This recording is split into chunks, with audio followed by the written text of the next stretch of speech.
Hello and welcome to Universal Heritage Television Nigeria. My name is Afam Echi.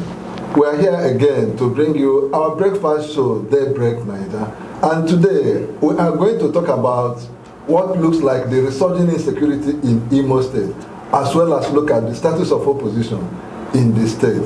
I have two guests, and they are people that are familiar in this program. First is Modestus Nwankpa, Special Assistant to the Governor on print media. Model, you are welcome to our program. Thank you for having me. Again, we have Duru Daniels. Duru Daniel is a public opinion analyst as well as a radio presenter. Duru Daniels, you are welcome to our program. Thank you very much. It's my pleasure. Yeah. So, Model, let me start with you on the issue of resurging insecurity. For some time now, it looks like we are, getting it right, and all of a sudden, we are hearing, we are witnessing the insecurity spiking up again, especially in Nwankpa, which has been known over time as a very quiet environment. In the last 1 month or so, we have witnessed 2 incidents of killing. The last being the one that happened on Friday, where 5 policemen and a couple lost their lives. It looks like the government is not winning this war. Yeah, thank you very much. First, let me sympathize with the families of those that lost their loved ones. Because however I look at it, whether they are security agencies or security agents or civilians, they are members of families. They are breadwinners of families. So I want to, on behalf of the government, sympathize with them. And I also want to say that it is unfortunate what happened. Just as you said, when we thought things were coming down as a result of the concerted effort being put in place by the governor in conjunction with the security agencies with regard to curtailing and curbing the insecurity issue in the state. Now suddenly this one that just happened a few days ago happened, and I want to tell you that even the governor is saddened by that fact. I want to tell you that the governor even had to cancel all state activities because of this action. He has been mourning since that time. However, efforts are still being made to sustain the successes recorded so far with regard to that issue. What happened in Nwankpa is a one-off thing. Nwankpa is still enjoying peace by the grace of God. And that does not in any way point to the fact that nothing is being done. A lot is being done, a lot. Though, in the normal parlance, they say that at times what you mitigate insecurity, you mitigate things like this. You don't eradicate it completely. All over the world, you see pockets of insecurity here and there. In America, once in a while, you see people shooting the other people and all that. It's not out of play completely. But what is paramount and what cannot be contradicted is that the governor has really done well in areas of security in the state. He has invested a lot, both human and material resources, to making sure that Imo people enjoy the peace and tranquility needed in the state. I think that's what I want to say. It's okay. He said the governor has done so much. Duru Daniel, let me ask you, where will you locate the seeming unending insecurity in Imo State? People have different views. Some say it is a form of protest against the government. Some say, like the government will say, it is contrived by the opposition. And some others will look at it as a complete failure of government to protect the citizens. Because some argue, the people who are perpetrating this insecurity are not living in the air. And if they are up to their responsibilities, they should be fished out and stamped and stopped. Others also look at it as a consequence of government, action and so where do you actually locate this unending insecurity? Well, no matter how anyone looks at it, whether it is a form of protest against the government or whether it is being perpetrated by the opposition, the truth and the gospel truth remains that the basic function of every government, every well-meaning government, is protection of lives and property. So if someone says that the government has failed in protecting lives and property as far as Imo State is concerned, the person is not away from the truth, because that is the truth, irrespective of the reason. Just like I said, whether it is a form of protest, whether it is being engineered by the opposition, the truth remains that the government should find a way in handling it. And that is why, if you ask me, there was a question you asked my brother, senior brother here. You see, whether the government is winning this fight or whether the government will win this fight in Imo, if you ask me, I think my candid opinion is that the government may not win this fight against insecurity if it continues with this one-line approach and this kinetic approach. What we have by one-line approach? Yes, one-line approach of using.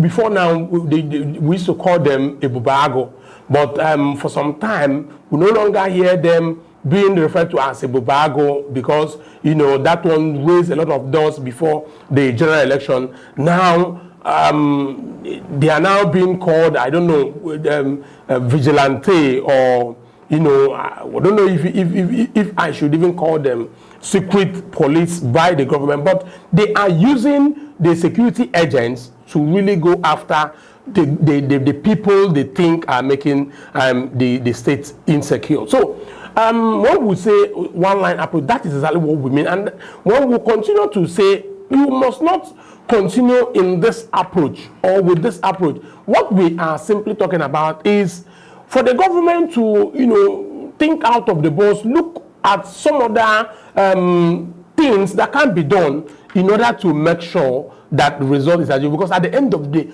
like I said earlier, no matter how anyone looks at it, what matters is that the government has failed to curb insecurity in the state. There is this popular saying, Pontius Pilate. He was crucified. I mean, talking about Jesus Christ and the scripture, he was crucified under Pontius Pilate. So the level of insecurity we are seeing today in Imo State, we have never seen under any government except this government of Hope Uzodinma. Okay, Mother, you had him very well. And you said the government has a one-way approach of. Let me come, because he took me to the next point I wanted to discuss, and that is the issue of strategy being used. It appears he's saying that you can't use fire to quench fire, and that's what I understand him to mean, and that is the reason the insecurity has exacerbated and continued. So can you look at the other approaches? Because I remember at a point the government was saying, we know those behind these things. And if they know those behind it, naturally one will expect, okay, if you cannot, there are other approaches, diplomatic, dialogue, bring them to. So now this thing he said, that the government cannot win this war if they continue this way. What are your thoughts? First, let me say that what my colleague said here is very unfortunate, and it also smacks of somebody who is completely ignorant on the development, on what is happening in the state. Of course, he may not know, or he may find ignorance of not knowing the much the governor has done or is doing. It's wrong for him to say a one-line approach. I didn't understand that. Even when you ask him a question, it wasn't much expatiative. He didn't expatiate. He didn't say much about it as to convince us. However, the governor has done a lot, as I said. Strategically, the governor, remember few... No, we are not arguing that. I'm coming. Hold on. Okay. You are talking about strategy. Yes. That's why I said he is completely ignorant of the situation. You recall that few weeks or few months ago, the governor even came out, called for amnesty, asked those who are holding arms for one reason or the other to lay down the arm. The government who is ready and still ready to rehabilitate them or to address whatever be their grievances. Well, however, there is no grievance justifiable enough to carry guns. You agree with me for that? There is no grievance justifiable enough. So who did the governor call? Now, hold on.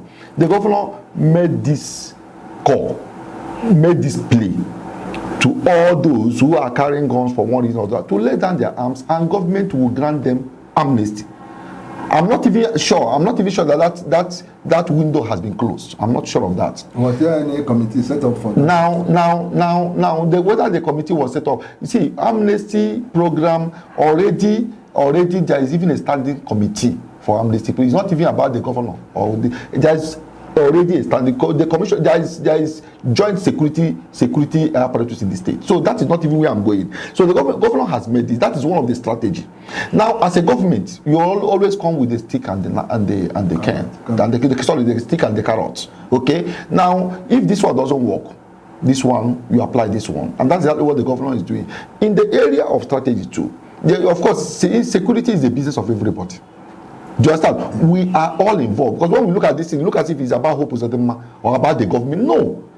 The security, in fact, let me tell you the truth. Hope Uzodinma is the least vulnerable when it comes to the issue. It's you and I that are more vulnerable than him. So the security is a everyday business of every one of us. Now, some of these people who are also quick to criticize are the people who also either they are informant or they play one nefarious role or the other to further worsen this situation and blame it on the governor.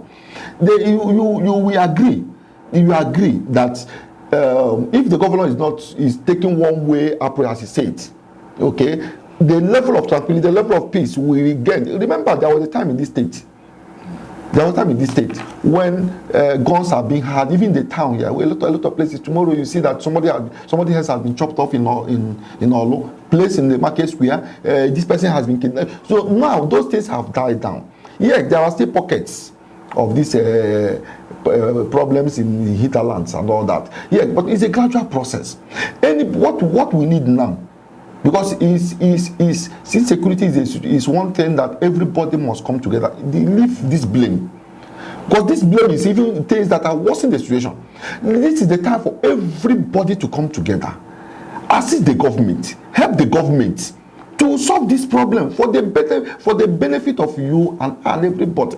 Because what we see in this state is at times when we say the insecurity is politically motivated, people don't understand where the governor is going when the governor says this thing.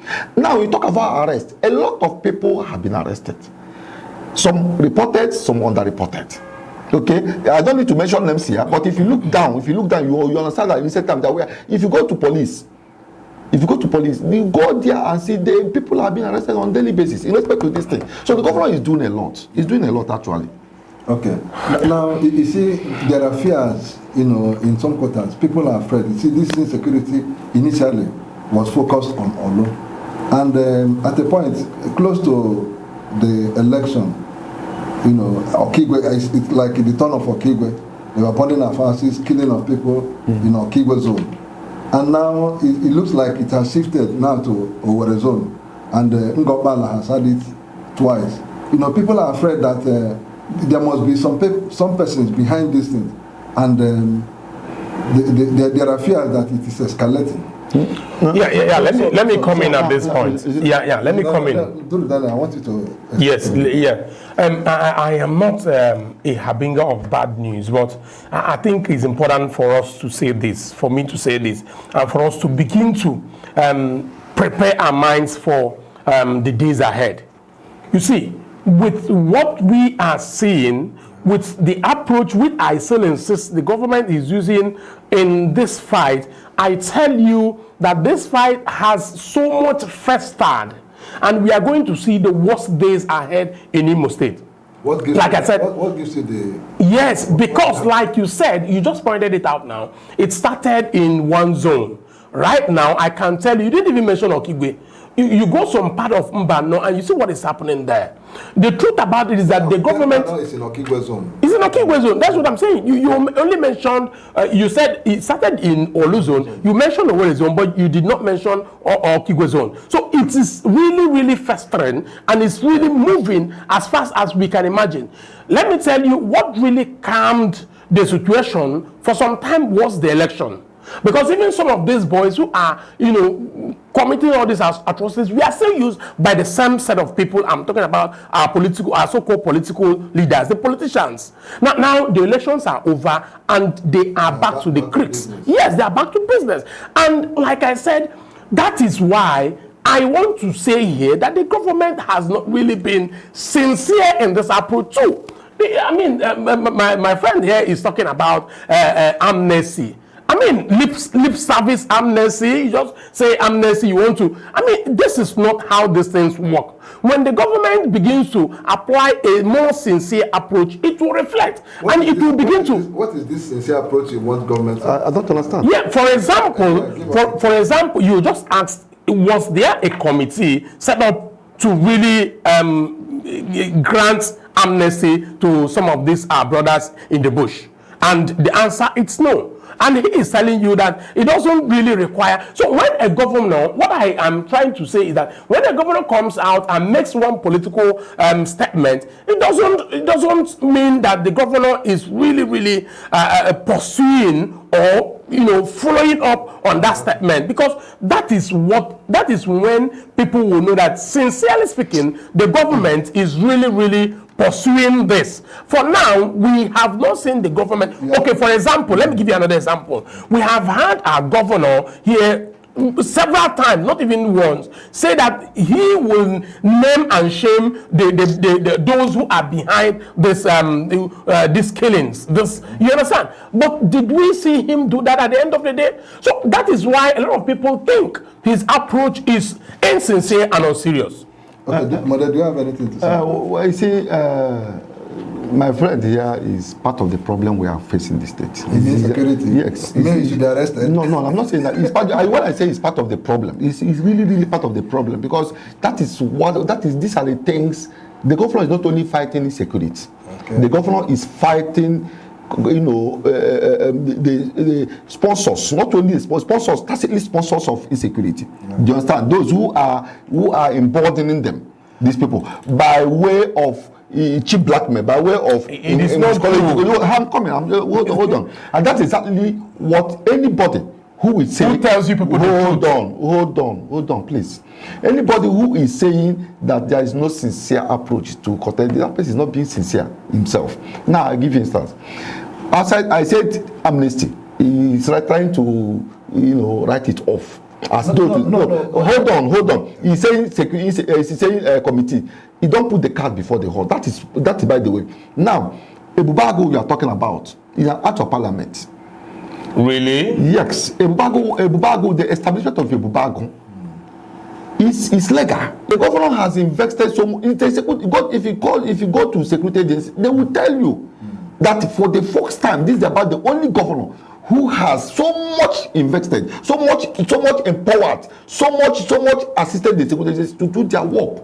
He has provided vehicles, logistic vehicles, he has provided other logistics, he has provided gadgets, he has provided all the enablement for them to work maximally. Yes. Now, the governor is the chief security officer of the state, yes, but the governor does also carry gun. There are people saddled with that responsibility, and he's assisting those people to do that. Do you understand? So what I'm saying is insecurity, like what I wanted to tell you. In international relations, there's what is called guerrilla warfare. Do you understand what I'm saying? If somebody takes set out from this house now, this building now, and go to Douglas Road and shoot one gun and enter car and run away. Do you understand? Those things are guerrilla warfare. They are not standing army. Okay. As to say, these are standing army that the government is unable to confront. These are people who will just go to one place, kill somebody, enter their car, and vamoose, and the news will be everywhere. Staggered operation. So this guerrilla warfare is a very difficult thing to contend all over the world. So that's why when people talk about this, they don't know the dynamics. Do you understand what I'm saying? As to making efforts that guarantee the peace and tranquility in this state, the governor, give it to the governor, give it to him. He has done a lot. But some of the people who are outside may not know exactly the enormity of the efforts he has put in. Yeah. It's safer. It's safer for anybody. As my friend is doing, it's very safer for anybody to be at the background and be talking anything he likes. Yeah. Because he's not wearing the shoe. He doesn't know where the shoe is pitching. Mother, let me ask you specifically. You know, it has not been like this in our state before. The insecurity escalated to unprecedented level since this. I agree with you. I agree with you. No, you know the reason? Yeah. Tell us. That's Do you know what the I reason? want to ask you. What precipitated this crisis was, you know, when the governor came in, do you understand what I'm saying? Certain persons, I may not name their names, you know, felt, even threatened, fire and brimstone. Now, what led to another, there was a prison jailbreak here. There are over 1,800 criminals, condemned ones, were let loose. They enter into the streets. That prison, the insecurity in states started from that very point. Okay. In this, do you understand what I'm saying? However, before Uzodinma came, don't make the mistake of feeling that there was no, there were pockets of insecurity here, even in the Okigbe area. Everywhere there was insecurity. So let you not be as if it was only when Uzodinma came that insecurity started. No, it is not true. It is not true. Insecurity has been here with us. Yeah, it escalated. It only escalated here somehow. But I told you that, you know, that jailbreak, amongst every other factor, contributed, because most of the people, even those that were later arrested, we are discovered to be among those that left, that escaped from the correctional center during that break, jailbreak. So a place, a small state like Imo, where you had this amount of people that were left, so naturally, you know, things will not be the same again. So these things are the, but our people are not looking deep. They're not condemning certain things. They only say Uzodinma is he has failed. He has not, as though to say, Uzodinma will come to your village, your house, and stop your wife from slapping you, or stop you from slapping your wife. But things are not done that way now. It's okay. Okay. Good Dennis. Now I want to ask you, you see, if you look at our states today, like today's event, there is going to be an event where 3 legislators from the opposition, PDP, are joining the All Progressive Ruling Congress, the ruling party in the state. There have been developments before today, where let me specifically still in some PDP, Governor Mbeki Hedjoha pulled out of the governorship primaries, and some other things have happened along the line. People now feel that the opposition in Imo State has collapsed. Do you hold that opinion? Okay, before I come to that, I want to first say this, that it is very unfortunate we have a government in Imo State and its agencies or agents, including aides, who detest so much to hear the truth. And each time you say anything that they feel is the truth, they will quickly target opposition. It's true, based on their own social truth. And we are all entitled to it. We are all entitled to it of the country. Yes. So it's really, really unfortunate that we have such a mindset from the government and their agents. Be that as it may. You are saying government does not like hearing opposing views. Is that what maybe, but I use the word truth. And once they hear the truth, they will quickly tag you an opposition member. Yeah, now, but whoever is not in government is in opposition. It's natural. Unfortunately, they have a way of trying to cow and bully them, which is absolutely wrong. Now, having said this, I must have to also point out this before I go to your question. I have had the most fallacious statement this morning that the Bubagu I know in Imo State, that I was born and brought up, you know, is a product of an act of the parliament. It is absolutely, please, we must put the record straight. A lot of people are listening, and it is absolutely wrong. Allow me to calm down. It is absolutely, because yes, we have to verify. We have to really, allow me to calm down. Allow me to calm down. Now. I have verified, and that's what I'm here in Imo State. It was not. It only happened in Ebonyi State. The House, Ebonyi State House of Assembly legislated on it, and it was unless it was done.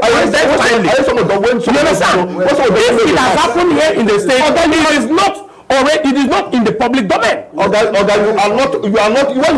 you don't know. You investigate. Why didn't you tell us how it happened? It's okay. Don't turn this into a shouting. Let me inform you. There is a law in the states that created a vigilante group It may not be called a Bubag. Yeah, that's what I'm saying. It may not be called. It is different from what we saw that happened in Ebonyi State. And it will be wrong for him to be using the word Ebubag. No, I absolutely disagree. The law of vigilante has always been there. So you don't use it to change Ebubag. No.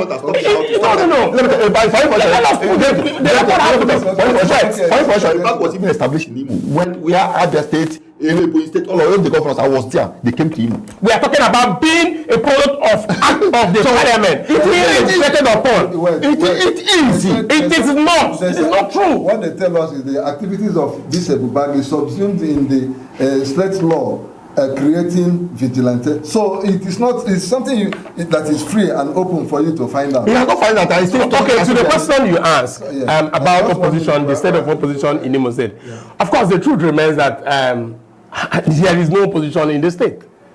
Yes, politically speaking, when it comes to the activities of political parties, I don't think there is any viable opposition in the state, because already the government in power is one that is non-opposition tolerant. It doesn't want any form of opposition, and the set of political actors we have in the state are already the type that are, that are of the same order. So they are already playing along. So I'm not surprised as what you just said that will take place this morning, because we don't have a viable opposition in the state.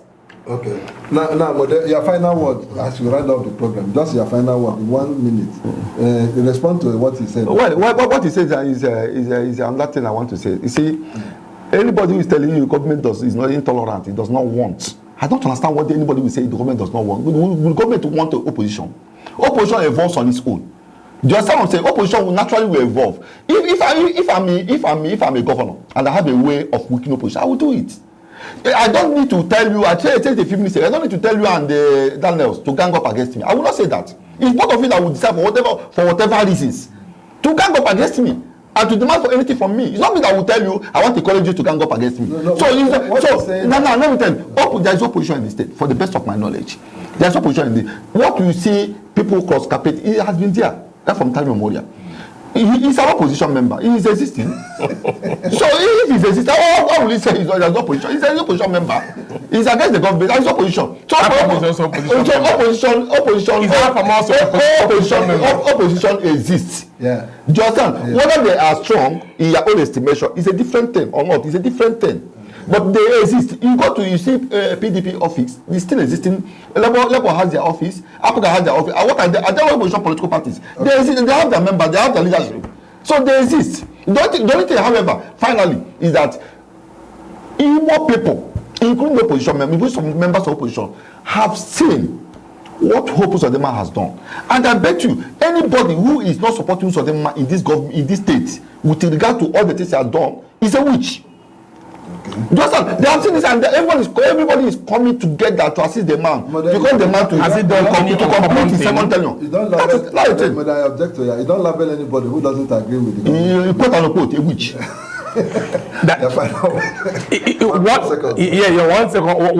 What he just said now really supports what I said earlier about the position of the government and opposition. Anybody who doesn't support the government, according to him, is a witch. I mean, this is out of it. What the government has done. No. As far as I'm concerned, Governor Uzodinma, with due respect, has not done any uncommon thing, has not made any uncommon achievement here in Imo State. It's okay. Gentlemen, this is where we draw the curtain, and Mother, thank you for coming. Thank you very much for having me once again. Yeah, Daniel, thank you. Thank you very much. It's our pleasure. Being part of it. Viewers, this is where we wrap it up, and you have heard it all from them. Today we got to know that the government approach of using kinetic force has not helped matters. Somebody said, Daniel said, there should be other strategies. And Mode said the problem in winning the war is the guerrilla approach adopted by the perpetrators, as well as the release of prisoners, which got into the street to exacerbate the war. We urge you to keep calm, and like he said, every person should take care of his own security. Every person is important in securing the state. My name is Af Ameti, and I urge you to like our Facebook page and subscribe to our YouTube platform. On this note, we say thank you for being part of the program.